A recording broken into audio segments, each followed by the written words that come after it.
Hello नमस्कार जय हिंद प्रिय साथियों। स्वागत है आपका अपने RS education circle YouTube channel पर। साथियों, आज की इस क्लास में हम यूपी पुलिस के री एग्ज़ाम्स के लिए एक जीके का प्रैक्टिस सेट क्लास लेकर आए हैं जो आपके एग्ज़ाम्स के लिए बहुत ही इंपॉर्टेंट होने वाली है। ठीक है साथियों, सभी क्वेश्चंस इस क्लास में इंपॉर्टेंट क्वेश्चंस को कवर किया गया है जो आने वाले एग्जाम्स के लिए बहुत इंपॉर्टेंट होने वाली। तो साथियों, क्लास को बिल्कुल स्किप मत कीजिएगा जो आपके लिए बहुत ही इंपॉर्टेंट होने वाली है। ठीक है, तो बढ़ते हैं क्वेश्चन नंबर 1 की ओर। साथियों, क्वेश्चन नंबर आपका 1 पूछा गया है कि अमेरिका ने अलास्का को रूस से कब खरीदा था। दोस्तों, बहुत ही इंपॉर्टेंट क्वेश्चन है, एग्जाम्स में यह क्वेश्चन साथियों कई बार आ चुका है। अगर हम बात करेंगे साथियों, जो अमेरिका ने अलास्का को साथियों रूस से खरीदा था वह साथियों 30 मार्च 1867 ईस्वी में खरीदा था। याद रखेंगे, यहाँ पर साथियों आपका बी ऑप्शन बिल्कुल करेक्ट हो जाएगा। 30 मार्च साथियों 1867 ईस्वी में खरीदा था। याद रखेंगे, ठीक है, बहुत ही इंपॉर्टेंट क्वेश्चन होने वाला है। अगर हम साथियों बात करेंगे हम सभी क्वेश्चन से साथियों पॉइंट्स बताएंगे जो एग्जाम्स के लिए बहुत ही इंपॉर्टेंट होने वाले हैं। अगर साथियों हम बात करेंगे रूस की राजधानी की बात करेंगे तो साथियों रूस की राजधानी मॉस्को है। ठीक है, याद रखेंगे, मॉस्को रूस की साथियों राजधानी है। यहाँ पर साथियों आपका बी ऑप्शन बिल्कुल करेक्ट हो जाएगा। 30 मार्च 1867 ईस्वी में साथियों अमेरिका ने अलास्का को रूस से खरीदा था। याद रखेंगे, यहाँ पर बी ऑप्शन बिल्कुल करेक्ट हो जाएगा। क्वेश्चन नंबर साथियों अगर हम 2 की बात करेंगे कि भारत के संविधान सभा ने तिरंगे को भारत के राष्ट्रीय झंडे के रूप में कब अपनाया था। साथियों, अगर हम बात करेंगे साथियों कि जो तिरंगे को भारतीय राष्ट्रीय झंडे के रूप में अपनाया गया था वह 22 जुलाई 1947 ईस्वी में अपनाया गया था। याद रखेंगे, यहाँ पर आपका साथियों माफ़ कीजिएगा, यहाँ पर साथियों आपका बी ऑप्शन बिल्कुल करेक्ट हो जाएगा। 22 जुलाई 1947 ईस्वी में। ठीक है, याद रखेंगे, 22 जुलाई साथियों 1947 ईस्वी में राष्ट्रीय झंडे के रूप में तिरंगे को साथियों अपनाया गया था। ठीक है, अगर हम बात करेंगे जो संविधान सभा का गठन साथियों हुआ था वह कब हुआ था, तो 6 दिसंबर साथियों 1946 ईस्वी में संविधान सभा का गठन किया गया था। उन इन्हें साथियों तिरंगे को राष्ट्रीय झंडे के रूप में अपनाया गया था वह 22 जुलाई 1947 ईस्वी को अपनाया गया था। बहुत ही इंपॉर्टेंट क्वेश्चन है जो एग्जाम्स में, यह क्वेश्चन कई बार साथियों आ चुका है। तो सभी क्वेश्चन आपके एग्जाम्स के लिए इंपॉर्टेंट हैं, जो आप सभी क्वेश्चन को अच्छे से पढ़िएगा और कंप्लीट कर लीजिएगा। ठीक है, याद रखेंगे, यहाँ पर आपका बी ऑप्शन बिल्कुल करेक्ट हो जाएगा। साथियों, अगर आपको वीडियो पसंद आ रही हो तो वीडियो को लाइक कीजिएगा। अगर आप चैनल पर पहली बार आए हैं चैनल को जरूर सब्सक्राइब कर लीजिएगा जिससे आने वाली सभी वीडियो का अपडेट आपको मिलता रहे। क्वेश्चन नंबर साथियों 3 पूछा गया है कि महात्मा गांधी दक्षिण अफ्रीका से भारत कब लौटे थे। साथियों, अगर हम बात करेंगे जो महात्मा गांधी थे वह दक्षिण अफ्रीका से भारत कब लौटे थे, तो यहाँ पर साथियों आपका राइट आंसर 1915 हो जाएगा। 9 जनवरी साथियों 1915 ईस्वी को साथियों 9 जनवरी 1915 ईस्वी में साथियों महात्मा गांधी दक्षिण अफ्रीका से भारत लौटे थे। अगर हम बात करेंगे साथियों महात्मा गांधी की, तो महात्मा गांधी ने साथियों बेलगांव अधिवेशन में, जो कांग्रेस का साथियों बेलगांव अधिवेशन था, उसमें सर्वप्रथम कांग्रेस के अधिवेशन की अध्यक्षता की थी साथियों। ठीक है, अगर हम बेलगांव अधिवेशन की बात करेंगे तो यह 1924 ईस्वी में हुआ था जिसकी सर्वप्रथम महात्मा गांधी के द्वारा अध्यक्षता की गई थी बेलगांव अधिवेशन में। ठीक है, जो कि 1924 ईस्वी में हुआ था। अगर हम बात करेंगे साथियों जो दक्षिण अफ्रीका से लौटे थे महात्मा गांधी वह 1915 ईस्वी में लौटे थे। ठीक है, यहाँ पर आपका बी ऑप्शन बिल्कुल करेक्ट हो जाएगा। क्वेश्चन नंबर साथियों 4 है कि भारत की पहली फिल्म कौन सी है। साथियों, अगर हम बोलती हुई फिल्म की बात करेंगे तो वह साथियों आलम आरा, आपका ए ऑप्शन बिल्कुल करेक्ट हो जाएगा। ठीक है, याद रखेंगे साथियों, ये ऑप्शन आपका यहाँ पर बिल्कुल करेक्ट हो जाएगा। आलम आरा बोलती हुई फिल्म है। ठीक, अगर हम साथियों मूक फिल्म की बात करेंगे यानी बिना बोलती हुई फिल्म, तो साथियों यहाँ पर आपका बी ऑप्शन करेक्ट हो जाता। लेकिन क्वेश्चन में हमारे पूछा गया है कि बोलती हुई सर्वप्रथम फिल्म कौन सी है, तो साथियों यहाँ पर आपका आलम आरा ऑप्शन ए बिल्कुल करेक्ट हो जाएगा। ठीक है, क्वेश्चन में साथियों 5 पूछा गया है कि भारत की पहली महिला राष्ट्रपति कौन है। साथियों, अगर हम बात करेंगे कि जो भारत की पहली महिला राष्ट्रपति थी वह कौन थी, तो साथियों ये ए ऑप्शन आपका बिल्कुल करेक्ट हो जाएगा। प्रतिभा देवी सिंह पाटिल भारत की प्रथम महिला राष्ट्रपति थी। ठीक है, ए ऑप्शन आपका बिल्कुल करेक्ट हो जाएगा। अगर हम बात करेंगे साथियों भारत की जो प्रथम महिला प्रधानमंत्री थी वह कौन थी, तो साथियों इंदिरा गांधी भारत की प्रथम महिला प्रधानमंत्री थी। और साथियों प्रतिभा देवी सिंह पाटिल भारत की पहली महिला राष्ट्रपति थी। ठीक है, यहाँ पर आपका ये ऑप्शन साथियों बिल्कुल करेक्ट हो जाएगा।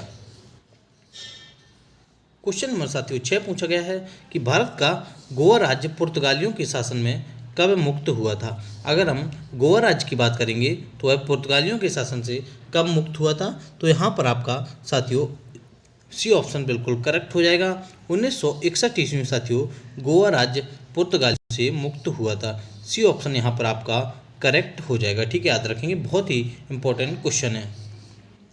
क्वेश्चन नंबर 7 पूछा गया है कि गौतम बुद्ध को महापरिनिर्वाण की प्राप्ति कहाँ हुई थी। साथियों आप लोग बताएंगे जो गौतम बुद्ध को महापरिनिर्वाण की प्राप्ति हुई थी वह किस स्थान पर हुई थी। तो यहाँ पर साथियों आपका ये ऑप्शन बिल्कुल करेक्ट हो जाएगा।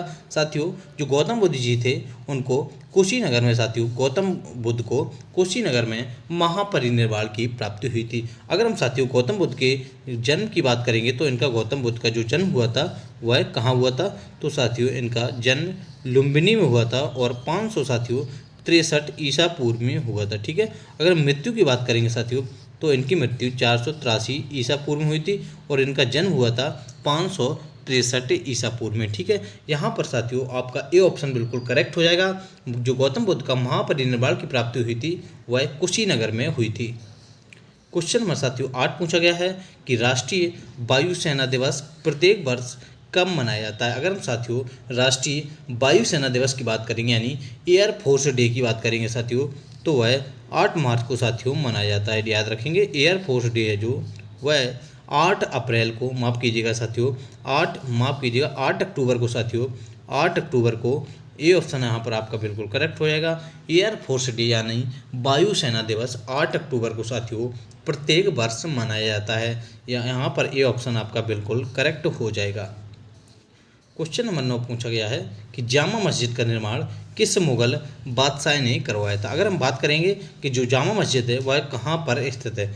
जामा मस्जिद साथियों दिल्ली पर स्थित है। दिल्ली में साथियों दिल्ली में जामा मस्जिद स्थित है जिसका निर्माण शाहजहाँ के द्वारा करवाया गया था। याद रखेंगे यहाँ पर आपका साथियों सी ऑप्शन बिल्कुल करेक्ट हो जाएगा। शाहजहाँ के द्वारा जामा मस्जिद का निर्माण करवाया गया था। क्वेश्चन नंबर साथियों 10 है कि भारत में पशुओं का सबसे बड़ा मेला कहाँ लगता है। साथियों अगर हम भारत में पशुओं के सबसे बड़े मेले की बात करेंगे तो वह सोनपुर बिहार में लगता है। ए ऑप्शन साथियों यहाँ पर आपका बिल्कुल करेक्ट हो जाएगा। सोनपुर जो कि साथियों बिहार में स्थित है, सोनपुर में साथियों बिहार में स्थित है, वहाँ पर पशुओं का सबसे बड़ा मेला लगता है। क्वेश्चन नंबर साथियों 11 है आपका कि वायुमंडल में कार्बन डाइऑक्साइड की मात्रा कितनी है। साथियों अगर हम बात करेंगे जो वायुमंडल में हमारे कार्बन डाइऑक्साइड यानी CO2 की जो मात्रा है वह 0.03% है। ठीक है, याद रखेंगे यहाँ पर आपका डी ऑप्शन बिल्कुल करेक्ट हो जाएगा। अगर CO2 की बात करेंगे तो वह 0.03% साथियों कार्बन डाइऑक्साइड की मात्रा हमारे वायुमंडल में पाई जाती है।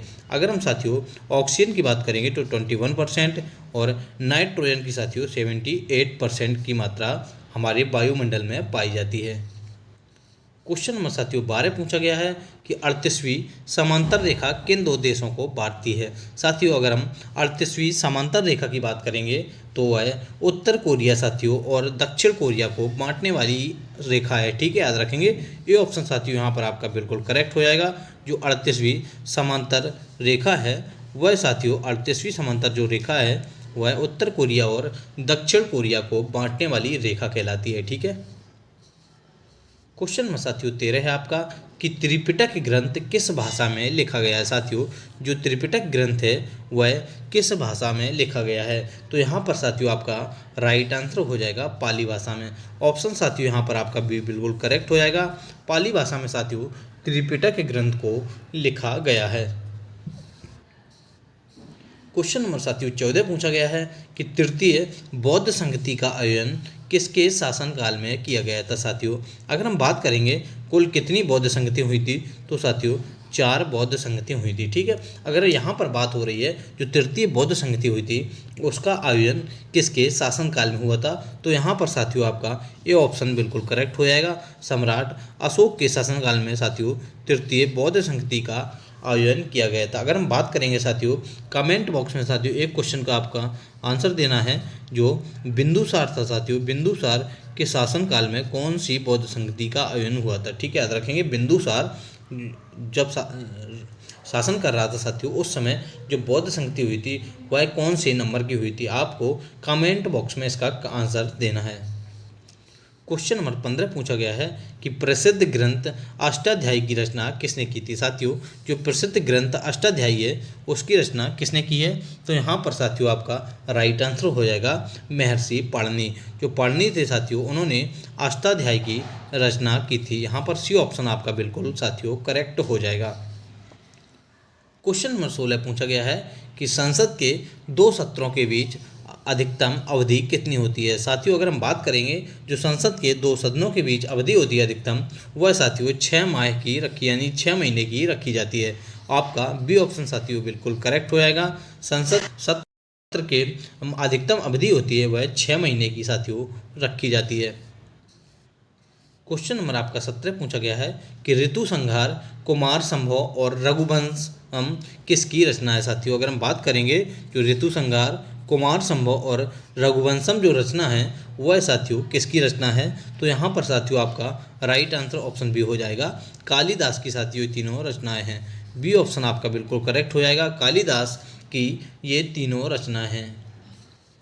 क्वेश्चन नंबर साथियों 18 पूछा गया है कि नवाबगंज पक्षी अभ्यारण्य किस राज्य में स्थित है। अगर हम नवाबगंज पक्षी अभ्यारण्य की बात करेंगे तो साथियों वह उत्तर प्रदेश में स्थित है। आपका यहाँ पर साथियों डी ऑप्शन बिल्कुल करेक्ट हो जाएगा।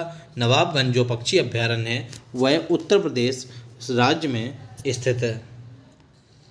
क्वेश्चन नंबर 19 है कि खजुराहो के मंदिरों का निर्माण किस वंश के शासकों ने करवाया था। अगर हम खजुराहो के मंदिरों की बात करेंगे तो साथियों वह मध्य प्रदेश में स्थित यानी एमपी में स्थित हैं खजुराहो के मंदिर। इनका जो निर्माण करवाया था वह साथियों चंदेल वंश के शासकों ने करवाया था। आपका यहाँ पर बी ऑप्शन बिल्कुल करेक्ट हो जाएगा। चंदेल वंश के शासकों ने मध्य प्रदेश में साथियों खजुराहो के मंदिरों का निर्माण करवाया था। क्वेश्चन नंबर साथियों 20 है कि मोहम्मद गजनवी ने सोमनाथ मंदिर को कब लूटा था। अगर साथियों बात करेंगे जो मोहम्मद गजनवी था उसने सोमनाथ मंदिर को जो लूटा था वह साथियों 1025 ईस्वी में लूटा था। याद रखेंगे यहाँ पर साथियों आपका सी ऑप्शन बिल्कुल करेक्ट हो जाएगा। 1025 ईस्वी में मोहम्मद गजनवी ने सोमनाथ मंदिर को लूटा था। अगर हम साथियों यहाँ पर देखेंगे इसने 17 बार साथियों आक्रमण किया था सोमनाथ मंदिर पर। ठीक है, 17 बार आक्रमण किया साथियों, उसके बाद ऐसे विजय हासिल हुई थी और 1025 ईस्वी में इसने सोमनाथ मंदिर को लूट लिया था यानी ध्वस्त नष्ट भी कर दिया था। क्वेश्चन नंबर साथियों 21 है कि राष्ट्रीय कैडेट कोर की स्थापना किस वर्ष की गई थी। साथियों जो राष्ट्रीय कैडेट कोर है उसकी स्थापना 1948 ईस्वी में की गई थी। यहाँ पर साथियों आपका ए ऑप्शन बिल्कुल करेक्ट हो जाएगा। राष्ट्रीय जो कैडेट कोर है उसकी जो स्थापना की गई थी वह 1948 ईस्वी में की गई थी। यहाँ पर आपका ए ऑप्शन साथियों बिल्कुल करेक्ट हो जाएगा। क्वेश्चन नंबर साथियों 22 पूछा गया है कि भारत के मूल संविधान में कितनी अनुसूचियाँ थीं। अगर हम साथियों अनुसूचियों की बात करेंगे तो भारत के जो मूल संविधान में अनुसूचियाँ थीं वह साथियों 8 थीं। अगर हम वर्तमान की बात करेंगे तो साथियों वर्तमान में जो अनुसूचियों की संख्या है वह साथियों 8 से 12 हो गई है। ठीक है, यहाँ पर साथियों बात हो रही है कि मूल संविधान में कितनी अनुसूचियाँ थी, तो साथियों यहाँ पर ए ऑप्शन आपका बिल्कुल आंसर करेक्ट हो जाएगा। ठीक है, क्वेश्चन नंबर साथियों 23 है कि पन्ना की खानें किस खनिज के लिए प्रसिद्ध है। साथियों जो पन्ना की खानें हैं वह हीरा जो खनिज है साथियों उसके लिए प्रसिद्ध खाने हैं, जो कि यह खाने साथियों जो है वह मध्य प्रदेश में स्थित हैं। पन्ना की खानें जो हीरो के लिए साथियों प्रसिद्ध हैं। क्वेश्चन नंबर आपका 24 पूछा गया है जय जवान जय किसान और जय विज्ञान का जो नारा दिया था वह किसने दिया था। साथियों यहाँ पर आपका राइट आंसर हो जाएगा अटल बिहारी वाजपेयी। अटल बिहारी वाजपेयी जी ने साथियों जय जवान जय किसान जय विज्ञान का नारा दिया था। ए ऑप्शन आपका बिल्कुल करेक्ट हो जाएगा। अगर हम साथियों जय किसान और जय किसान जय जवान और जय किसान का नारा बताएं तो साथियों यह किसने दिया था, तो यह लाल बहादुर शास्त्री ने दिया था। ठीक है, लाल बहादुर शास्त्री ने दिया था। जय जवान और जय किसान का।